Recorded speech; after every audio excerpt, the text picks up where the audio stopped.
مسافر نمبر 19۔ کھانا کھانے کے دوران بھی میرے ذہن میں گزشتہ فلم اپنی تمام تر ہولناکیوں سمیت چلتی رہی۔ تیز پتی والی چائے پیتے ہوئے پہلو میں ایک نئی کسک جاگ گئی۔ اگر خالہ ہارنے لگا تھا تو اب تک پولیس میری اور خالے کی تلاش میں نورپور پہنچ چکی ہوگی۔ موبی کی موت واقع ہونے کی صورت میں موبی کے ساتھیوں نے اسما کی نشاندہی کر دینا تھی، جو خالے کے بارے میں معلومات فراہم کر سکتی تھی۔ اگر موبی مرنے سے بچ گیا تھا تو بذات خود اسما کا نام پولیس کو دے دیتا، یعنی دونوں صورتوں میں ہم قانون کی نظروں سے پوشیدہ نہیں رہ سکتے۔ ہاں، تیسری صورت یہ نکلتی تھی کہ اسما خالے کے بارے میں لب کشائی نہ کرتی، مگر یہ ممکن دکھائی نہیں دیتا تھا۔ شکم سیرابی نے ذہن کی آبیاری کر دی تھی، سوچنے کی صلاحیتیں عود کر آئیں۔ سجھائی دینے لگا تھا کہ مجھے منہ اٹھائے نورپور نہیں جانا چاہیے، کسی محفوظ جگہ پر پہنچ کر نورپور کے حالات کا جائزہ لینا چاہیے یا اسما اور خالے کو ڈھونڈنا چاہیے۔ دونوں میں سے کوئی بھی مل جاتا، حالات سے آگہی ہو جاتی۔ ایک نئی پریشانی جاگ پڑی، میرے پاس اسما سے رابطے کی کوئی سبیل نہیں تھی۔ نورپور میں سیلولر سگنل نہ ہونے کی وجہ سے کسی کے پاس موبائل فون نہیں تھا۔ ابھی تک نورپور اور اطراف میں کسی بھی جگہ کوئی سیلولر ٹاور نصب نہیں ہوا تھا۔ دل کو ایک ذرا تسلی ہوئی کہ خانزادوں کے پاس کارڈلیس فونز کی صورت موجود تھی۔ میں امیر نواز اور بخت خان سے رابطہ کر کے نورپور کے حالات کے بارے میں دریافت کر سکتا تھا۔ ہوٹل سے نکل کر یو شکل کی مارکیٹ کے کارنر پر واقع ایک پی سی او پر پہنچا۔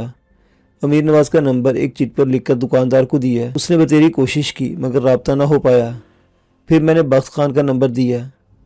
میری بدقسمتی شاید پورے جوبن پر تھی کیونکہ بخت خان کا نمبر بھی نہیں لگا۔ دکاندار نے کہا، نہیں بھائی صاحب، شاید متعلقہ ایکسچینج بند ہے یا لائن میں گڑبڑ ہے۔ میں مایوس ہو کر پھر سڑک پر آن کھڑا ہوا۔ نورپور کے خانزادوں کے لینڈ لائن نمبر چوک قریشی میں تھے، جہاں پر انہوں نے کارڈلیس فون کے اونچے ایریل نصب کر رکھے تھے۔ چوک قریشی والی ایکسچینج آئے روز فنی خرابیوں کا شکار رہتی تھی، جس کا واویلا امیر نواز بکثرت کرتا رہتا تھا۔ رات خاصی گہری ہونے لگی تھی، دکانیں بند ہونے لگی۔ زیادہ دیر تک یہاں ٹھہرنا میرے لیے کسی نئی پریشانی کا پیش خیمہ بن سکتا تھا۔ اتنے بڑے شہر میں خالے کو ڈھونڈ نکالنا ممکن تھا ہی نہیں۔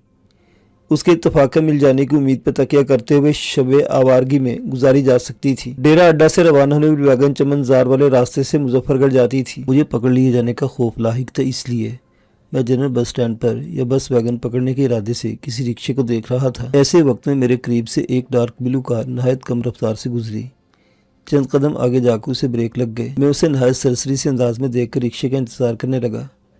میں سمجھا تھا کہ کار والے مارکیٹ سے کچھ خریدنے کے ارادے سے رکے تھے، مگر تب بری طرح چونکا جب کار ریورس ہو کر عین میرے سامنے رک گئی۔ کار کے دونوں دروازے یکبارگی کھلے اور دو افراد غیر معمولی تیزی سے اتر کر میری جانب بڑھے۔ میری چھٹی حس نے خطرے کا الارم بجا دیا۔ جب اگلے گیٹ سے نکل کر مجھ تک پہنچنے والے شخص کا چہرہ دکھائی دیا تو میرا دل دھک سے رہ گیا۔ وہ موبی کا ساتھی تھا جس نے پارک کی ریلنگ کے پاس پہلوانوں کسی انداز میں خوب ٹھونکا بجایا تھا اور بچھاڑ کے رکھ دیا تھا۔ نامساعد اور کبیدہ خاطر صورتحال کی سنگینی کو سمجھنے تک مجھے بہت دیر ہو چکی تھی۔ دونوں میرے سر پر پہنچ چکے تھے۔ میرے مارگزیدہ نے سیاہ رنگ کا لیدر کوٹ پہن رکھا تھا، جبکہ اس کے ساتھی نے ہلکے رنگ کی نفیسی جرسی پہن رکھی تھی۔ اسے میں نے پہلے نہیں دیکھا تھا۔ سیاہ کوٹ والا میرے مقابل ٹھہر کر خشونت بھری نظروں سے مجھے گھورنے لگا۔ میں نے باری باری دونوں کی طرف دیکھا اور بے ساختہ پیچھے ہٹ کر کہا، کیا بات ہے، کون ہو تم لوگ اور اس طرح مجھے کیوں گھور رہے ہو؟ جرسی والا اپنے ساتھی سے مخاطب ہو کر بولا، زوراور، کیا تم نے پہچاننے میں کوئی غلطی تو نہیں کی؟ نہیں، زوراور نے کڑکتی نگاہوں سے مجھے دیکھتے ہوئے کہا اور ساتھ ہی کوٹ کی پاکٹ سے اپنا ہاتھ باہر نکال لیا۔ میرے جسم کا خون میری آنکھوں میں مجتمع ہو گیا۔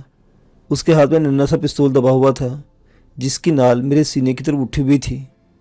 کوئی بھی حرکت کرو گے تو یہیں ڈھیر کر دوں گا، چلو گاڑی کی طرف چلو۔ اس کے سنگین اور تحقمانہ لہجے نے اس کے عزائم مجھ پر آنن فانن آشکار کر دیے۔ وہ مجھے اغوا کر کے کہیں لے جانا چاہتا تھا، کہیں مار پھینکنے کا ارادہ رکھتا تھا یا پھر مجھے پولیس کی تحویل میں دینے کے لیے بے چین ہو رہا تھا۔ ابتدائی خوف اور ہیجانی کیفیت سے میں اتنی دیر میں چھٹکارا حاصل کر چکا تھا، اپنے تئیں طے کر چکا تھا کہ میں ان کے ساتھ نہیں جاؤں گا۔ میں نے کہا، مگر تم مجھے کہاں لے جانا چاہتے ہو؟ میں تمہیں نہیں جانتا اور نہ ہی میں تم سے کبھی ملا ہوں، کوئی غلط فہمی۔ اس نے غرا کر کہا، جو کہہ رہا ہوں وہ کرو ورنہ۔ میں نے ایک نظر پستول کی نال کو دیکھا، اس کی آنکھوں میں پھیلی بربریت کو پرکھا اور اسے سنبھلنے کا موقع دیے بغیر پستول پر ہاتھ ڈال دیا۔ اسے شاید مجھ سے ایسی پھرتی کی توقع نہیں تھی، اسی لیے دھوکہ کھا گیا۔ پستول پر اس کی گرفت مضبوط تھی، مگر اب وہ مجھ پر فائر نہیں کر سکتا تھا کیونکہ ہم دونوں کے ہاتھوں میں دبے ہوئے پستول کی نال کا رخ آسمان کی طرف تھا۔ میں نے دائیں گھٹنا پوری قوت سے اس کی ٹانگوں کے بیچ دے مارا۔ وہ اوغتی آواز نکال کر گھٹنوں کے بل فٹ پاتھ پر ڈھہ گیا۔ میرا دوسرا وار اس کے سینے پر پڑا۔ پستول پر اس کی گرفت دم توڑ گئی اور وہ کمر کے بل سڑک پر جا گرا۔ میں پستول کو ہاتھ میں سیدھا ہی کر رہا تھا کہ اس کے ساتھی نے، جسے میں جلد بازی میں بھلا بیٹھا تھا، پوری قوت سے میری گردن کے عقبی حصے پر مکہ دے مارا۔ اس نے شاید اپنے بدن کی پوری طاقت مکے پر صرف کر دی تھی، کیونکہ میں زمین پر چت گرے ہوئے زوراور پر دھڑام سے گر گیا۔ پستول میرے ہاتھ سے نکل کر فٹ پاتھ پر دور تک لڑکتا چلا گیا۔ زوراور کے حلق سے دبی دبی چیخ برآمد ہوئی اور اس نے مجھے باہوں کے حصار میں جکڑ کر بھینچ لیا، جبکہ اس کے ساتھی نے مجھ پر ٹھڈوں کی بارش کر دی۔ میں بیک وقت دو محاذوں پر نبرد و آزما تھا۔ زوراور صرف نام کا زوراور نہیں تھا، بلکہ اس کی آہنی گرفت کے سبب میری سانس رکنے لگی تھی، جبکہ اس کے ساتھی کی بے در پہ لگنے والی ٹھوکروں نے مجھے دن میں تارے دکھا دیے۔ میں نے سانس روک کر دونوں ٹانگیں اٹھا کر پوری قوت سے گدھے کی طرح جھاڑی۔ مجھے جرسی والے کی پوزیشن کا علم نہیں تھا، مگر میرا تکا کام کر گیا۔ میری دولتی اس کے سینے یا کندھوں پر پوری قوت سے لگی اور اس کا سر دکان کی دیوار سے جا ٹکرایا۔ اس کے حلق سے نکلنے والی چیخ سن کر زوراور نے دانت پیستے ہوئے اپنی باہوں کی جکڑن میں خطرناک حد تک اضافہ کر دیا۔ میں نے خود کو چھڑانے کے لیے پوری قوت صرف کر ڈالی، مگر اس کی باہوں کا حلقہ نہ توڑ سکا اور کچھ نہ سوجا تو اس کے ماتھے پر زوردار ٹکر رسید کی۔ اس کی گرفت پل بھر کو کمزور ہوئی۔ میں نے اوپر تلے 3-4 ٹکریں رسید کی تو اس کے ہاتھ کھل گئے، پیشانی کی جلد پھٹ گئی اور خون رسنے لگا۔ اس نے 2-3 مرتبہ سر کو دائیں بائیں جھٹک کر خود کو سنبھالنے کی کوشش کی، مگر میں نے اسے سنبھلنے کا موقع نہیں دیا اور پھیپڑوں میں لمبی سانس اتارتے مکوں اور گھونسوں کی بارش کر دی۔ بائیں رخسار کی جلد بھی پھٹ گئی۔ زوراور کا زور ٹوٹ چکا تھا۔ میرا یہاں سے فلفور بھاگ نکلنا ضروری تھا۔ میں اچھل کر کھڑا ہوا۔ عین اسی وقت مجھے زور کا دھکا لگا اور میں زوراور کے اوپر سے ہوتا ہوا سڑک پر گرا۔ میرا سر کار کے پچھلے ٹائر سے ٹکرایا۔ ذہن بھگ سے خالی ہو گیا۔ سر جھٹکا۔ اپنے اوسان ٹھکانے پر لانے میں کئی قیمتی لمحے میرے ہاتھ سے نکل گئے۔ زوراور کے ساتھی نے، جس کا سر دیوار سے ٹکرایا تھا، مجھے بالوں سے پکڑ کر اٹھا لیا۔ تکلیف سے میرے دانت بھینچ گئے۔ جو ہی اس نے میرے منہ پر تھپڑ مارا، میں نے نیچے جھک کر اس کی ٹانگوں میں ہاتھ ڈالا اور اس کے تنومند جسم کو اوپر اٹھا کر پوری قوت سے سڑک پر پٹخ دیا۔ اس نے اٹھنے میں دیر نہیں کی، مگر کمر پر ہاتھ رکھ کر پھر ڈھہ سا گیا۔ میں نے فٹ پاتھ کو کک مارنے کے انداز میں دایاں پیر اس کے منہ پر دے مارا۔ وہ چوٹ کھا کر پیچھے کی طرف الٹ گیا۔ میں نے دیوار کی جانب چھلانگ لگائی اور پیروں کے فٹ پاتھ پر ٹکتے ہی مارکیٹ کی مخالف سمت میں دوڑ لگا دی۔ اپنے عقب میں اچانک بلند ہونے والے شور نے مجھے سمجھا دیا تھا کہ ہماری لڑائی کو دیکھنے کے لیے بہت سے تماشائی آن جمع ہوئے تھے۔ میں ایک ذرا ٹھہرا، پلٹا اور دیکھا۔ میدان صاف تھا۔ کار میں بیٹھا ہوا ڈرائیور کار کا دروازہ کھولے کھڑا چیخ رہا تھا۔ اس کی چیخ اچانک ہی پولیس سائرن میں دب گئی۔ تیز ہوٹر کی ہولناک آواز سن کر میرا دل دھک سے رہ گیا اور میں اچھل کر فٹ پاتھ پر ایک طرف کو دوڑ پڑا۔ مارکیٹ ختم ہو گئی۔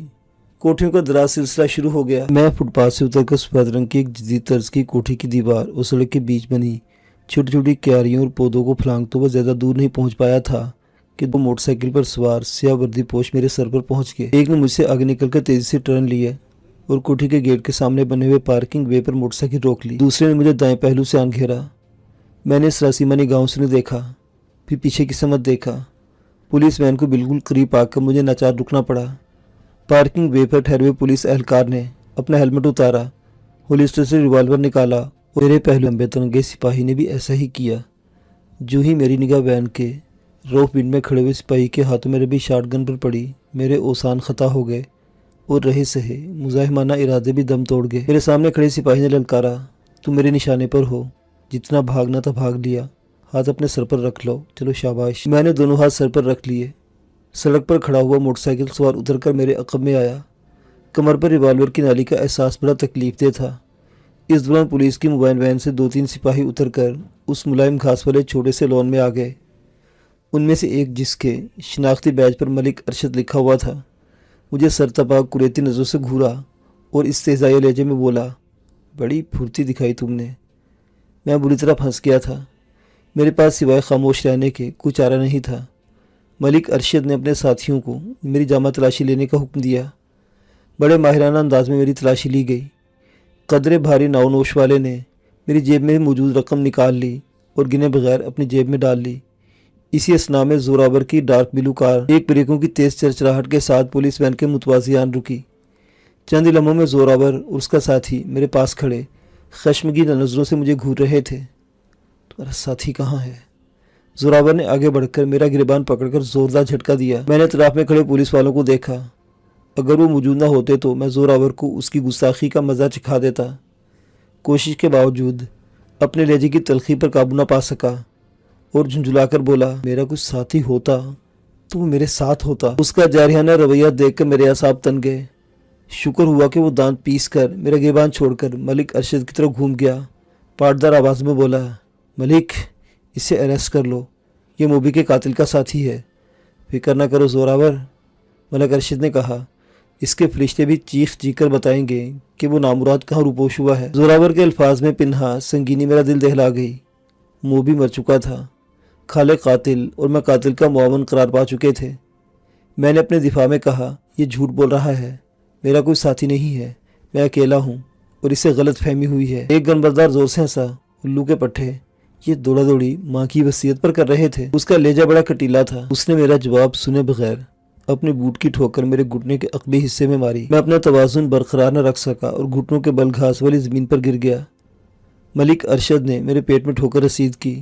شاید یک طرفہ اعلان جنگ ہو گیا تھا، کیونکہ سبھی اہلکاروں نے مجھ پر یلغار کر دی تھی۔ کچھ دیر تک تو میں اپنے بچاؤ کے لیے ہاتھ پیر مارے، منت سماجت کی اور اپنی بے گناہی کا رونا رویا۔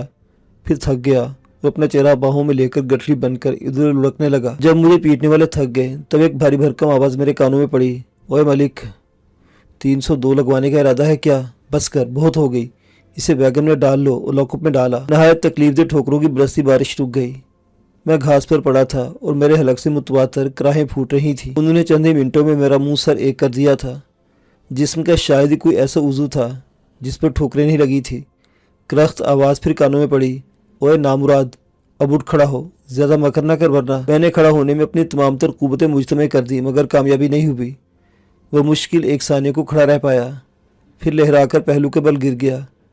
ملک ارشد کی ٹھوکر پسلیوں پر لگی، میں بل بلا کر رہ گیا۔ بھاری آواز والے نے آگے بڑھ کر میری بغل میں ہاتھ ڈالا اور کھینچ کر کھڑا کر دیا۔ میری سانس پھولی ہوئی تھی اور حلق سے کراہیں خارج ہو رہی تھی۔ جب میں کوشش کے باوجود بھی اپنے پیروں پر کھڑا نہ رہ پایا تو اس نے مجھے دھکا دے کر زمین بوس کرتے ہوئے کہا، کھوتے دا پتر نہ ہو تو سرکاری توازوں کی ہمت نہیں تھی تو محنت مزدوری کرتا، کوئی کام وام سیکھ لیتا۔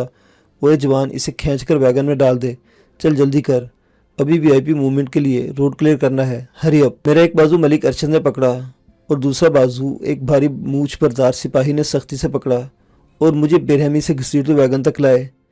باریک بجری والی سڑک پر گھسیٹنے کی وجہ سے میرے جسم کا عقبی حصہ بری طرح چھل گیا تھا۔ میں چیخ رہا تھا اور بے ربط انداز میں بتا رہا تھا کہ میں نے کوئی گناہ نہیں کیا، مگر وہ ماننے پر آمادہ نہیں تھے۔ میرے ساتھ پولیس والوں کا رویہ ایسا تھا جیسے ان کے ہاتھ کوئی اشتہاری مجرم لگ گیا ہو جس کی نوک پلک سنوارنا اس کے فرائض منصبی میں شامل ہو۔ سرعام انجام پذیر ہونے والے تماشے کو دیکھنے کے لیے بہت سے لوگ جمع ہو گئے تھے، جنہیں ایک سپاہی کی دھاڑ، چلو بھائی مجمع ختم کرو اور ٹریفک بلاک نہ کرو، نے منتشر کر دیا تھا۔ مجھے ویگن کے عقبی حصے تک لا کے مجھے چھوڑ کر لمبی لمبی سانسیں لینے لگے۔ ملک ارشد اور بڑی مونچھوں والے نے مجھے کھینچ کر ویگن میں ڈال دیا۔ میرے جسم کا زیریں حصہ پہلے سڑک اور ماں بعد ویگن کے ڈالے سے رگڑ کھا کر بری طرح چھل گیا۔ ویگن کے فرش پر پھینک کر وہ آمنے سامنے سیٹوں پر پراجمان ہو گئے۔ انہوں نے نخوت بھرے انداز میں مجھ پر اپنے پاؤں رکھ دیے۔ حوالدار نے موٹر سائیکل سواروں کو ہدایات دی، ڈرائیور کو تھانے چلنے کا حکم دیا اور خود ویگن کے کیبن میں اپنی نشست پر بیٹھ گیا۔ ویگن سٹارٹ ہوئی اور اندیکھی منزل کی طرف رواں دواں ہو گئی۔ ہچکولوں کے بل پر جو ہی میرا جسم فرش پر ہلتا جلتا، درد کی شدید ٹیسیں اٹھتی، منہ سے چیخ بھی نکل جاتی۔ ملک ارشد نے دایاں پیر اٹھا کر زور سے میری پسلیوں پر مارا، منہ بند رکھو ورنہ ہمیشہ کے لیے خاموش کرا دوں گا۔ میں نے دانت بھینچ دیے۔ آج تک ایسی تذلیل اور مار پیٹ سے واسطہ نہیں پڑا تھا، مگر یوں لگ رہا تھا جیسے میں ہمیشہ حالات کی زد پر ایسی ٹھوکریں کھاتا چلا آ رہا ہوں۔ خود کو سنبھالنے کی کوشش میں ریخت خوردہ بدن کی تکلیف کو برداشت کرنے کی کوشش کی تو یوں لگا جیسے میرا بدن کسی بڑے ٹرالر کے انگنت پہیوں تلے آ کر کچلا گیا ہو اور اس کے درست ہونے کا امکان تک نہ رہا ہو۔ مجھ پر لمحہ لمحہ گراں گزر رہا تھا، جبکہ ملک ارشد اور مونچھ بردار سپاہی جس کا نام فرید علی تھا آپس میں کسی وفاقی منسٹر کی آمد پر رائے زن تھے۔ اچانک فرید کو خیال آ گیا، بولا، اس حرامی چڑے کا کیا کرنا ہے؟ جا کے حوالات میں ڈال کر روزنامچے میں درج کر دیتے ہیں، پھر سب انسپیکٹر جانے اس کا کام، ہمیں کیا؟ فرید علی نے میرے پیٹ پر پاؤں کا زور بڑھاتے ہوئے طنزیہ لہجے میں کہا۔ وہ اس کھوتے کو چڑی کا بچہ کہہ رہا تھا۔ میرا جی چاہا کہ اسے کہوں کہ اس چڑی کو بچے کو اٹھا کے ویگن میں ڈال دے۔ چپ رہا کیونکہ وہ تھانے دار صاحب کے سامنے بال کی کھال نکالنے بیٹھ جاتا ہے۔ چھوٹے تھانے دار کو چھوٹے پن پر ملک ارشد بھی شکوہ کنہ ہو گیا۔ بولا، نیچے سے ترقی کر کے اوپر جانے والا افسر اور کمین سے خان یا چودھری بننے والا ہمیشہ نیچ اور گری ہوئی حرکتیں ہی کرتا رہتا ہے۔ اگر ایسا نہ ہوتا تو پہچانا کیسے جائے؟ ہاں یار تم سچ کہتے ہو۔ اس چڑی کی پاکٹ سے جو ملا اس کے چیلے نے اپنے پاس رکھ لیا اور گٹھلی ہماری جھولی میں ڈال دی۔ کم بختوں نے۔ نکے تھاندار کے سامنے جی جی کرنے والے اس کے دو موجودگی میں غبارے دل نکال رہے تھے۔ وہ ویگن کے اگلے حصے میں بیٹھا تھا۔ کہیں دور چلا گیا ہوتا تو وہ غلیظ گالیوں سے سرفراز کرنے میں بھی لے تو لال سے کام نہ لیتے۔ ملک ارشد نے اچانک میری آنکھوں میں آنکھیں ڈال کر کہا، موبی کو تم لوگوں نے کیوں گولی ماری؟ میں کہہ رہا، میں موبی کو جانتا تک نہیں جی۔ اچھا تو پھر تم زوراور کو بھی نہیں جانتے ہوگے؟ اس کے لہجے میں طنز کوٹ کوٹ بھرا ہوا تھا۔ جواباً نفی میں سر ہلا کر ملتجانہ نظروں سے دیکھنے لگا۔ وہ بولا، تمہارا تعلق کس گینگ سے ہے؟ ٹھیک ہے مچھل کے لونڈے ہو۔ یہ نام میرے لیے قطعاً اجنبی تھا۔ میں نے نفی میں سر ہلایا۔ فرید علی نے ڈانٹ کر کہا، 5 شیر کا سر ہلاتے ہو، ایک چھٹان کی زبان نہیں ہلا سکتے؟ سیدھی طرح بات کرو ورنہ یہ لمبا لیٹ کر دوں گا۔ میں نے تھوک نکلا بولنا چاہا مگر زبان تالو سے چپک کر رہ گئی۔ اس نے مجھے لمبا لیٹ کرنے کی دھمکی دی تھی جبکہ میں پہلوؤں کے پیروں میں چت لیٹا پڑا تھا۔ ملک ارشد نے اوپر تلے 2-4 نام اور گنوائے۔ میں کسی کو بھی نہیں جانتا تھا۔ ناموں کی ساخت ایسی تھی کہ میں سمجھ گیا کہ وہ مختلف جرائم پیشہ لوگوں کی گروہ میں سے کسی جتھے کے ساتھ میرا تعلق کریدنا چاہتا تھا اور جاننا چاہتا تھا کہ میں کس گینگ کا رکن ہوں۔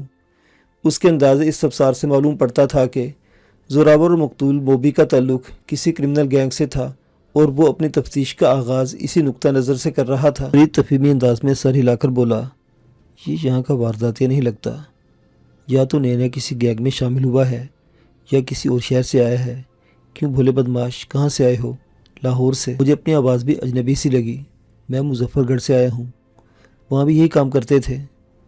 میں نے بے دھیانی میں پوچھ لیا، کون سا کام؟ اسے اپنی داہنی ہتھیلی کو گردن کے متوازی حرکت دینے کا مخصوص اشارہ کیا۔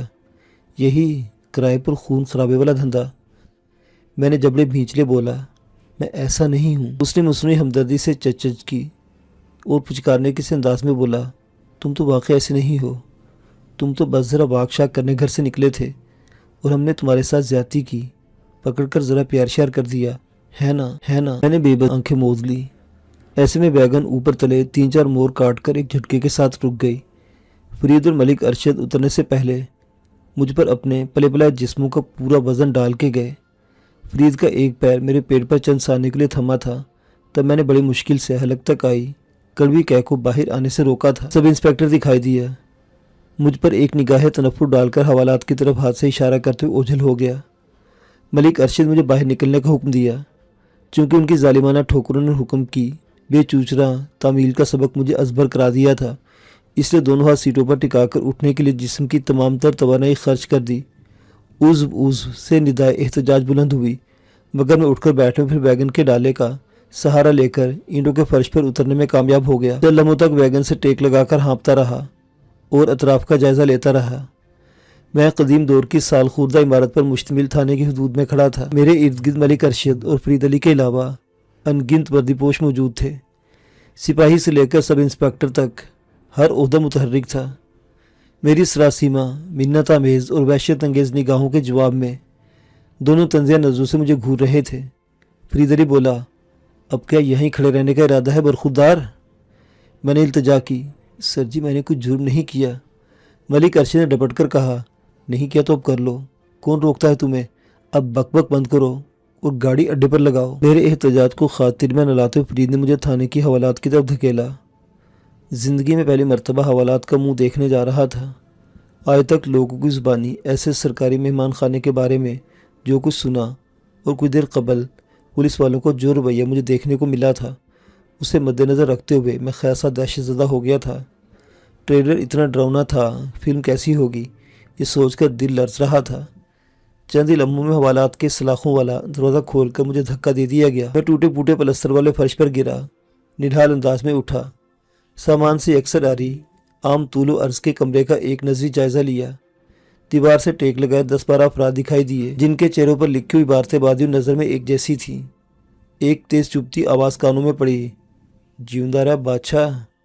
او سدا رہا بھائی۔ مجھے علم نہ ہو سکا کہ بیٹھوں میں سے کس نے مجھے اس تضحیک آمیز انداز میں خوش آمدید کہا تھا۔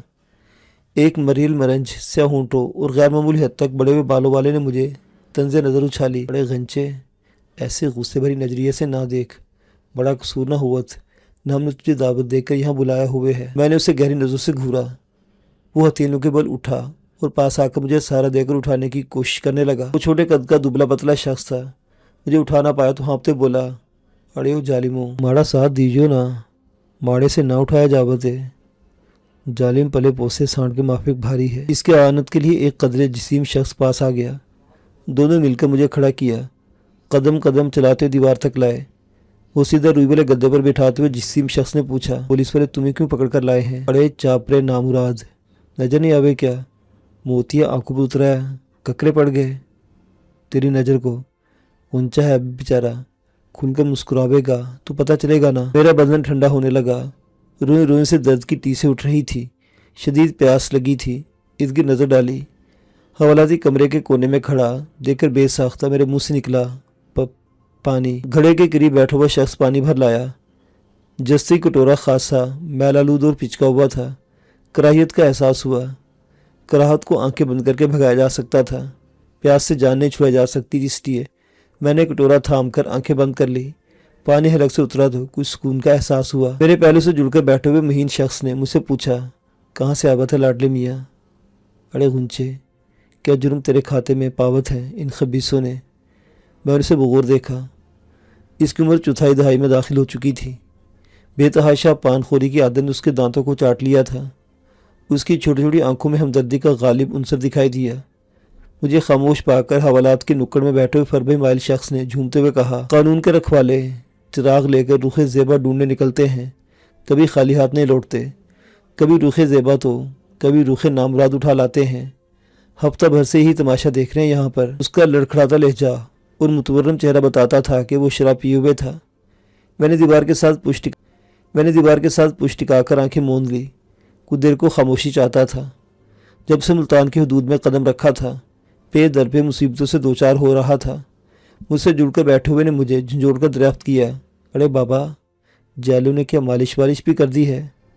میں نے جھٹ سے آنکھیں کھولی اور اس بات میں سر ہلایا۔ درد ہوئے ہے کیا؟ بولنا، میں نے آہستگی سے کہا۔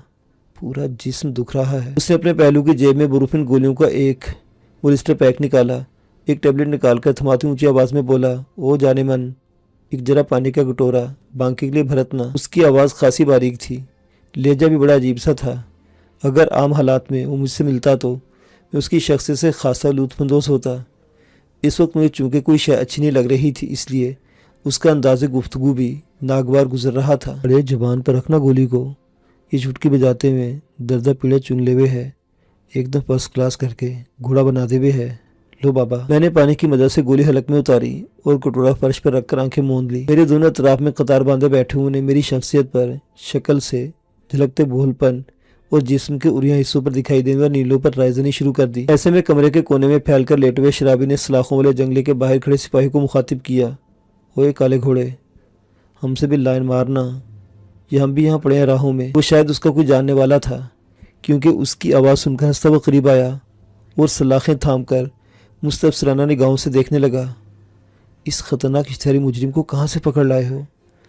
میں نہیں جانتا، پکڑ کر لانے میں لوٹیں گے تو پتہ چلے گا اس نے کیا واردات کی ہے، پولیس والے نے ہنستے ہوئے کہا۔